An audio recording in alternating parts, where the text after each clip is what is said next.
E meus queridos amigos, tudo bem com vocês? Sejam bem-vindos a mais um vídeo aqui nesse canal, nessa sexta-feira maravilhosa, dia 22/8/2025. Estou gravando esse vídeo exatamente às 2h34 da tarde, né? E bom, seja bem-vindo aqui a mais um vídeo, se assente, relaxe um pouco, né? Vamos tratar aqui um assunto um pouco delicado, talvez, mas um assunto que vai trazer talvez muita luz para a mente de algumas pessoas, eu espero, assim espero. O que vamos falar hoje, né? Um título um pouco sugestivo, né? O único evangelho verdadeiro, ou o único e verdadeiro evangelho. E o que eu vou falar hoje é sobre o evangelho da graça, o que é a graça, a diferença de antiga aliança, nova aliança, mais ou menos isso, não talvez nessa ordem exata, mas conforme que eu for lendo aqui no que eu anotei no meu roteiro. Eu peço que venham de mente aberta nesse vídeo. É um vídeo para vir de mente aberta por causa que é um assunto que vai contradizer muita coisa que é pregada por aí. Onde eu poderia dizer talvez, ou contradizer talvez o que? Uns 95% do que é pregado no Brasil? Muito provavelmente. Mas enfim, sente-se, se acomode e vamos para o vídeo. Eu queria começar o vídeo falando um pouco sobre. Muito provavelmente, se você cresceu em um lar cristão ou no meio cristão, certamente você cresceu com uma visão de eu não posso errar, eu tenho que andar na linha, eu tenho que fazer XYZ para conseguir ser salvo. Eu preciso ser desse jeito, eu preciso me esforçar para ser salvo e eu preciso colocar minhas forças sobre isso. Eu tenho que ficar me esforçando, e me justificando para conseguir ser salvo. É quase que uma barganha para ser salvo. Eu tenho que cumprir A, B, C e D. Se a cumprir A, B, C e D, serei salvo. Se não, serei condenado. E o que eu queria dizer hoje, começar por aqui, é que no Evangelho, assim, na nova aliança, já começamos aqui, onde nós somos salvos não por obras, não por aquilo que nós fizemos. Nós somos salvos pela fé. Nós somos salvos porque cremos em Cristo, nós cremos na ressurreição de Cristo. Mas por partes eu vou trazer referências aqui para facilitar nosso entendimento. Somos salvos pela fé. Efésios 2:8-13, versão NVI. Pois pela graça vocês são salvos, por meio da fé. Isso não vem de vocês, é dom de Deus. Não por obras, para que ninguém se glorie, porque fomos feitos por Deus, criados em Jesus Cristo para as boas obras, os quais Deus preparou previamente para que andássemos nelas. Aqui já começa, né, a testificar muito. É incrível como que às vezes uma coisa isolada que já, não tão isolada, mas uma coisa que já contradiz muito do que é pregado. Como se você tivesse que ficar se martirizando e se esforçando e botando toda a sua energia em fazer obras e obras. É por causa das obras que eu vou ser salvo. Eu tenho que fazer, eu tenho que fazer, eu tenho que fazer. E aqui já começa bem claramente. Pois pela graça vocês são salvos por meio da fé. Pela graça por meio da fé, pela graça por meio da fé. É tão simples, mas parece tão difícil de entender isso. É por meio da fé. A fé em Jesus Cristo, a fé na ressurreição de Jesus Cristo. Eu vou chegar no versículo ainda que fala especificamente disso, mas vamos com calma. Avancemos então. O que acontece hoje em dia é que talvez as igrejas elas até entendam o que é a graça, o que Cristo representa, talvez, mas não de forma plena, não de forma completa. Eles ficam ainda perdidos nessa mistura de alianças. Eles não sabem ao certo em que aliança eles estão. E ficam nesta mistura de lei com graça. Ao mesmo tempo que eles acreditam na graça, que não, você crê em Jesus Cristo, você é salvo. Mas ao mesmo tempo eles pregam algum tipo de doutrina que faça você ter que seguir um livro de regras, uma forma perfeita de se viver, e se você não fizer isso, você vai para o inferno. E vamos aqui observar essa mistura de lei com graça. E isso é incrível de mostrar para um religioso, que o religioso ele não vai conseguir entender O que é a graça? Ele vai querer se basear na lei. Ele vai, mesmo que ele saiba que Jesus existe, mesmo que ele acredite em Jesus, ele vai querer se justificar pela lei. É como se ele, não sei, é como se a pessoa tivesse lido todo o Novo Testamento, de Mateus em diante, e não tivesse entendido bolhufas nenhuma. Entende? A mente do religioso, ele não consegue entender a graça. Vamos aqui para Tiago 2,10. Pois quem obedece toda a lei, mas tropeça em apenas um ponto, torna-se culpado de quebrá-la inteiramente. O que isso quer dizer? O que está escrito aqui? Se você vive na lei, se você escolhe viver pela lei em vez de viver pela graça, errando em um ponto da lei, um ponto da lei, você errou em toda a lei. As leis de Moisés, se eu não me engano, são algo em torno de 600 a 630, eu não me lembro ao certo a quantidade. Mas pensa, errou em uma coisa, você, da lei, você não guardou o sábado. Você matou, você roubou, você adulterou, você mentiu, você desejou a mulher do próximo, e todas as outras 600 e bolinha. Errando uma. Em um ponto da lei que você erra em tudo. E o mal do religioso é querer julgar e impor isso às pessoas e esquecendo disso para si mesmo. Ele vive querendo apontar o dedo na cara das pessoas, querendo dizer: o que você faz está errado, você é pecador, você vai pro inferno. Ele quer viver nessa vida de apontar dedos por causa que ele se considera santo, por causa das obras, do jeito que ele vive. Nossa, olha para mim como eu sou santo. Olha o que eu fiz, olha a obra que eu fiz. Eu não peco. Eu não bebo isso. Eu não fumo cigarro. Eu não faço tal coisa. Mas eu aponto no dedo da cara de quem faz. Eu aponto na cara de quem faz porque eu sou santo. E uma coisa que tem que se tomar cuidado, principalmente em questão de julgar as pessoas. Eu não lembro o versículo, mas fala sobre: com a mesma régua que você mede, você também será medido.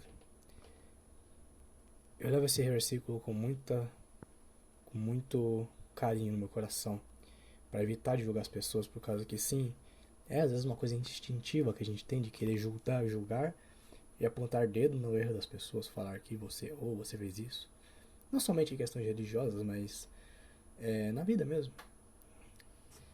Mas a gente tem que tomar cuidado, por causa que com a mesma régua que a gente mede, a gente é medido. E voltando a falar sobre pessoas religiosas, a gente vê que a pessoa não consegue entender a graça, não consegue entender isso não é por obras, não é por esforço próprio, não é porque você faz, mas é porque você crê em Cristo. Porque se a salvação viesse por obras, Cristo teria morrido em vão. Entende? 2 Coríntios 3,14. Na verdade, a mente dele se fechou, pois até hoje o mesmo véu que permanece quando é lida a antiga aliança não foi retirado, porque somente em Cristo esse véu é removido. O que ele está querendo dizer aqui é basicamente que esse véu que separavam nós de Deus, ele já foi rompido. Esse véu que tinha que ter uma sequência de estágios para você ter acesso à presença de Deus, ele não existe mais. Ou, na verdade, ele existe, talvez, mas na mente de quem vive na antiga lei. E agora com Cristo a gente tem livre acesso. Basta a gente se aquebrantar diante de Cristo que a gente tem acesso a Deus. Entende? Como que isso é incrível? Isso é tipo... Ao mesmo tempo que é incrível, parece que é difícil de entender. É difícil da mente das pessoas entenderem isso. De entender que o fim da lei é Cristo. Mas calma, Daniel, o que você está falando? O fim da lei é Cristo? Mas não, lá em Mateus está escrito: não, mas eu não vim para que anulasse a lei, mas sim para que ela fosse cumprida. Sim, está escrito isso. Cristo veio para que a lei fosse cumprida e ele no final nos deu um único mandamento. Eu vou chegar no final desse vídeo e falar sobre isso. Mas o fim da lei é Cristo. Romanos 10, do 3 ao 9. É um pouquinho grande aqui, peço paciência. Porquanto, ignorando a justiça que vem de Deus, procurando estabelecer sua própria justiça, não se submeteram à justiça de Deus. Olha só o que vemos hoje em dia, né? As pessoas, os religiosos, assim, as pessoas, elas não querem ter a justiça de Deus sobre a vida delas. Elas querem viver a própria justiça. Ela tem que fazer para merecer. É aquela coisa meritocrática para conseguir ter aquilo que ela quer. Não, eu tenho que fazer isso, eu tenho que orar 5 horas por dia e Deus vai me dar aquilo que eu estou pedindo. É meritocracia, é barganha o tempo inteiro com Deus. Continuando. Versículo 4. Porque o fim da lei é Cristo para a justificação de todo o que crê. Acho que se eu continuar falando mais e mais coisas, acaba se tornando redundante, porque tá na nossa cara, basicamente. Versículo 5. Moisés descreve dessa forma a justiça que vem da lei. O homem que fizer essas coisas viverá por meio delas. Mas a justiça que vem da fé diz: não diga em seu coração quem subirá aos céus, ou quem descerá ao abismo. Mas o que ela diz? A palavra está perto de você, está em sua boca e em seu coração. Isto é, a palavra da fé que estamos proclamando. Se você confessar com sua boca... Presta atenção, versículo 9. Vamos prestar atenção. Se você confessar com sua boca que Jesus é o Senhor e crer em seu coração que Deus o ressuscitou dentre os mortos, será salvo.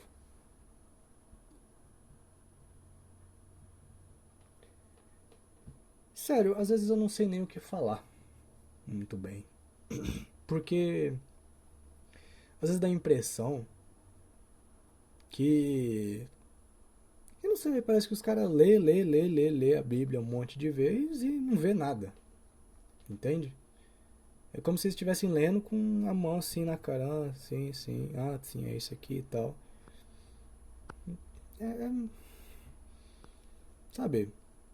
Pessoas vivem aflitas, pessoas vivem com dor, vivem uma vida deprimida a vida inteira, uma caminhada cristã completamente deprimente, achando que tem que se esforçar e se sentindo mal, e se sentindo triste porque não cumpriu com aquela tarefa.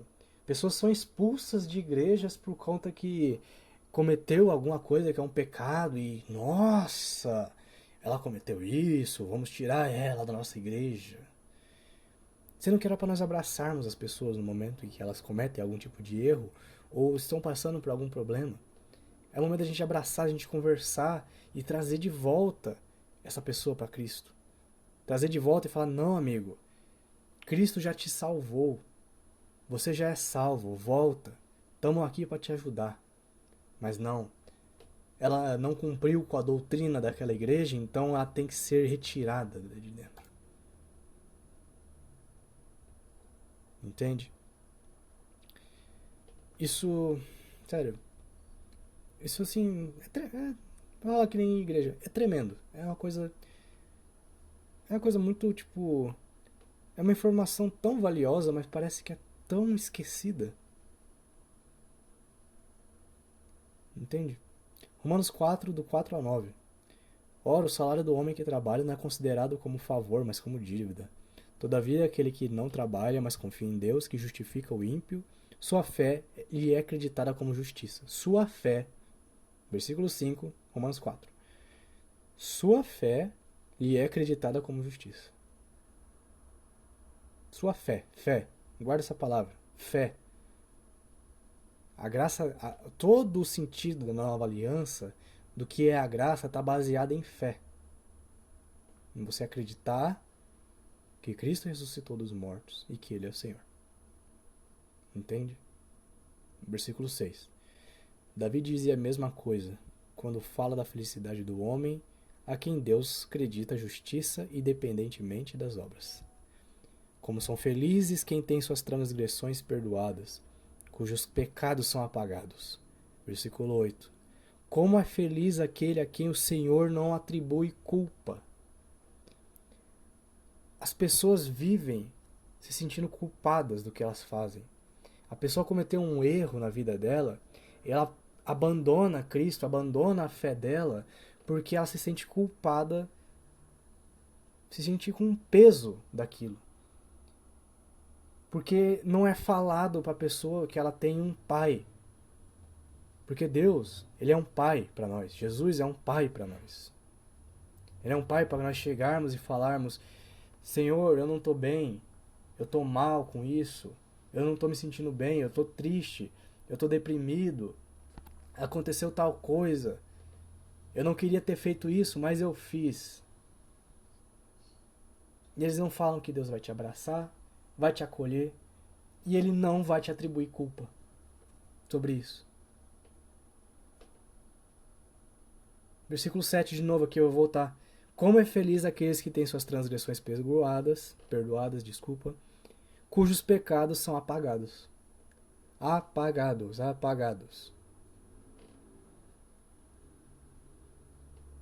Sabe? Sei lá. Eu não sei nem o que falar muito bem, sabe? Porque acho que a grande maioria, né? A gente cresce, se a gente cresceu num lar cristão, a gente vê a vida inteira, às vezes, nossos pais, nossos pastores, e sempre pregando a mesma coisa. Não, você não pode errar, você não pode errar, você não pode errar, você não pode errar. Se você errar, você vai pro inferno e não sei o quê. E você tem que mandar na linha toda hora, sabe?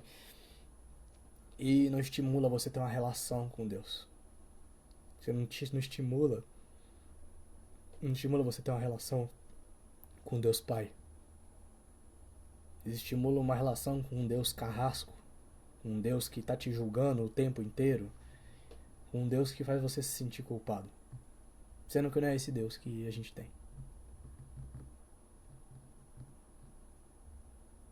Versículo 9. Destina essa felicidade apenas aos circuncisos ou também aos incircuncisos? Já dissemos que no caso de Abraão, a fé lhe foi creditada como justiça. Abraão, ainda na antiga aliança. Na antiga aliança, a fé de Abraão foi creditada como justiça para ele. Na antiga aliança já. Estamos nem falando da nova que a gente vive. Na antiga, cara, bizarro. Mas então, Daniel, diante de tudo isso, a gente não vive mais na lei, a gente vive pela graça, então entendi. Então basta eu crer em Deus, quer dizer, crer em Jesus, crer que Jesus foi ressuscitado dentre os mortos e serei salvo, e só isso é isso? Sim, é isso. É exatamente isso. Entendeu? Ah, mas se eu pecar, você vai ser salvo. Ah, mas se Jesus voltar e eu estiver no erro, vai ser salvo. Ah, mas se eu tiver... vai ser salvo. Porque você crê. Você crê que Cristo ressuscitou. Você crê que Cristo é o Filho de Deus.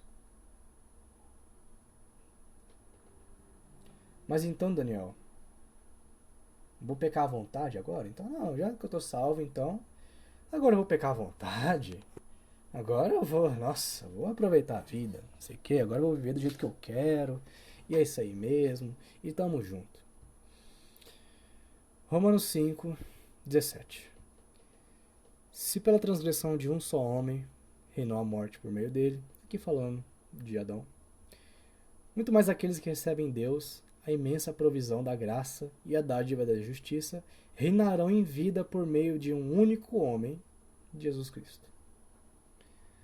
Logo assim, como por meio da desobediência de um só homem muitos foram feitos pecadores, assim também por meio da obediência de um único homem muitos serão feitos justos. Olha só. Versículo 20. A lei foi introduzida para que a transgressão fosse ressaltada, mas onde aumentou o pecado, transbordou a graça. 21. A fim de que, assim como o pecado reinou na morte, também a graça reine pela justiça para conceder vida eterna mediante Jesus Cristo, o nosso Senhor. Vamos repetir esse versículo 21 mais uma vez. A fim de que, assim como o pecado reinou na morte, também a graça reine pela justiça para conceder vida eterna mediante Jesus Cristo, nosso Senhor.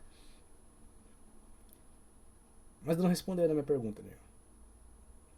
Então eu vou sair pecando. A graça aqui está falando que a graça vai reinar e que a graça que me justifica, né? Então eu vou sair pecando? Não, meu querido. Que diremos então?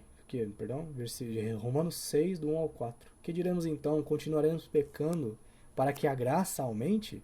Já que a graça, já que Jesus ele atua na nossa fraqueza, já que a graça ela se fortifica, ela cresce em nossas fraquezas. É em nossa fraqueza que Deus vai trabalhar, é em nossa fraqueza que Jesus Cristo vai trabalhar. É naquilo que você fala, nossa, isso aqui eu erro, Deus deve me odiar por isso. É ali que Deus vai trabalhar na sua vida. Entende? Romanos 6, do 1 ao 4. Que diremos então? Continuaremos pecando para que a graça aumente? 2. De maneira nenhuma. Nós os que morremos para o pecado, como poderemos continuar vivendo nele? Ou vocês não sabem que todos nós que fomos batizados com em Jesus Cristo, fomos batizados em sua morte?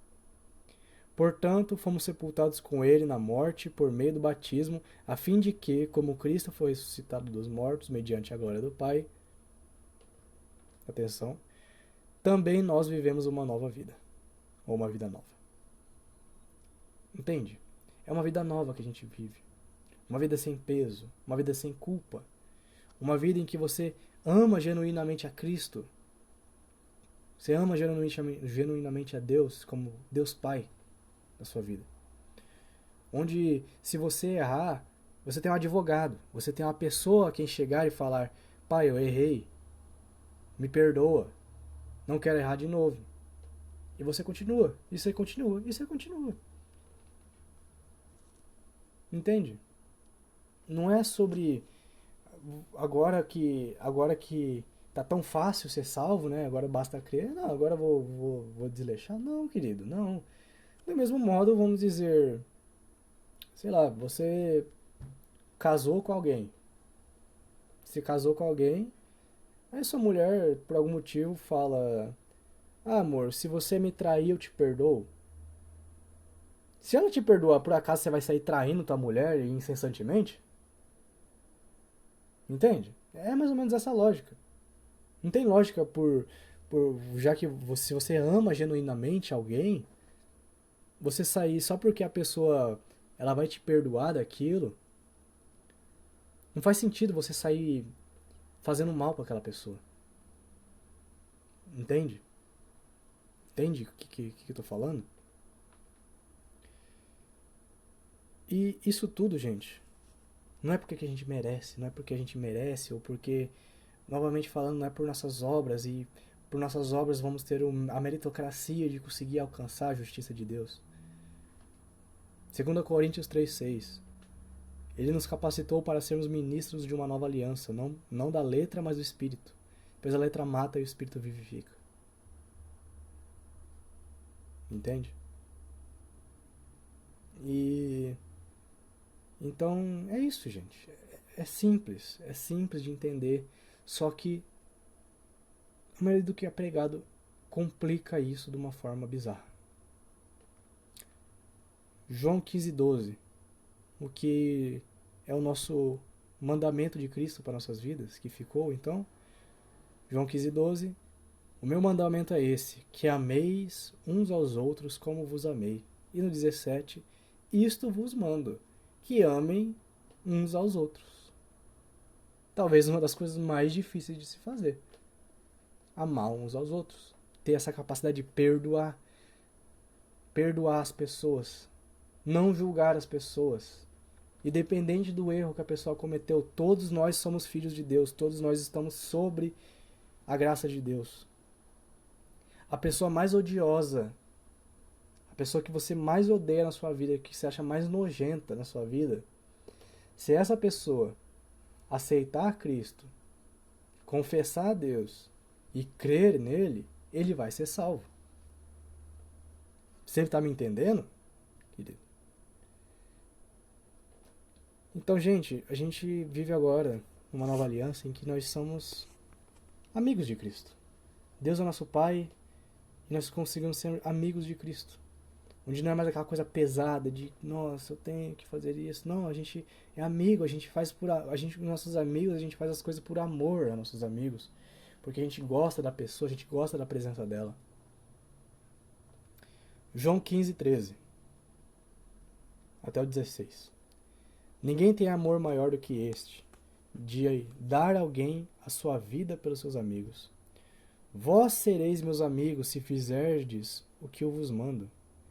Já vos não chamei de servos. Presta atenção. Porque o servo não sabe o que faz ao seu senhor. Mas tenho-vos chamado de amigos, porque tudo quanto ouvi de meu Pai vos tenho feito conhecer. Não me escolherdes, mas eu vos escolhi. Eu vos nomeei para que vedes e deis frutos. O vosso fruto permaneça, a fim de tudo enquanto o meu nome pedir ao meu Pai, ele vos conceda. Então, a gente é amigo de Cristo. A gente vive agora a gente vive agora uma vida de amigo de Cristo. E Daniel, será que é isso mesmo que você está falando? Será que é verdade isso? Não, não sei, eu tenho medo ainda, tenho um certo medo, tenho um certo receio do que você está falando. Bom, gente, eu falo isso com convicção, com certeza do que eu creio e com paz na minha vida, visto o que eu creio agora. E o que me testifica, o que me prova ainda mais isso, fica em Gálatas, versículo 6 até o versículo 9, que fala: Maravilho-me de que tão depressa passeis daquele que vos chamou a graça de Cristo para outro evangelho, o qual não é outro, mas há alguns que vos inquietam e querem transtornar o evangelho de Cristo. Mas ainda que nós mesmos, ou anjo do céu, vos anuncie outro evangelho além do que vos tenho anunciado, seja anátema. Ou, uma tradução melhor, seja amaldiçoado. Nossa, Daniel! Amaldiçoado, tá lá. Pode abrir a Bíblia, pode jogar lá. Ó. Gálatas 1, versículo 8. Tá escrito com todas as palavras lá, se você quiser ler. Se você quiser ler, pega até a Vulgata lá e dá uma conferida. Para quem não sabe, a Vulgata é a Bíblia latina. Versículo 9. Assim como já vos digo, agora de novo também vos digo, se alguém vos anunciar outro evangelho, além do que já recebestes, seja anátema. Me entende? Entende por que esse título desse vídeo não é só para chamar atenção e não é arrogância da minha parte? É o que está escrito. Evangelho diferente desse é um evangelho maldito. Então, meus queridos, eu acho que é isso pelo vídeo de hoje. O vídeo ficou bem longo, meia hora de vídeo aí. Mas acredito que isso é uma coisa que tem que ser disseminada para a vida das pessoas. Porque tem muita gente aflita hoje, vivendo uma caminhada cristã deprimente, porque pensa que tem que fazer para ter, sendo que a gente recebe pela graça, sendo que a gente é salvo pela nossa fé em Jesus Cristo, e a justiça de Deus é sobre nós. A gente tem que viver a justiça de Deus e pedir todos os dias: Deus, que sua justiça seja sobre nossa vida. No mais é isso, minha gente. Quaisquer dúvidas, pode deixar nos comentários, eu vou procurar responder na medida do possível. Muito obrigado a você que ficou até aqui. Deixe seu like, sua inscrição. Mande esse vídeo para alguém que você acha que precisa ler isso. Ouvir isso, no caso. Mas muito obrigado, gente, a você que ficou até aqui. Tenha um ótimo dia, um grande abraço e falou!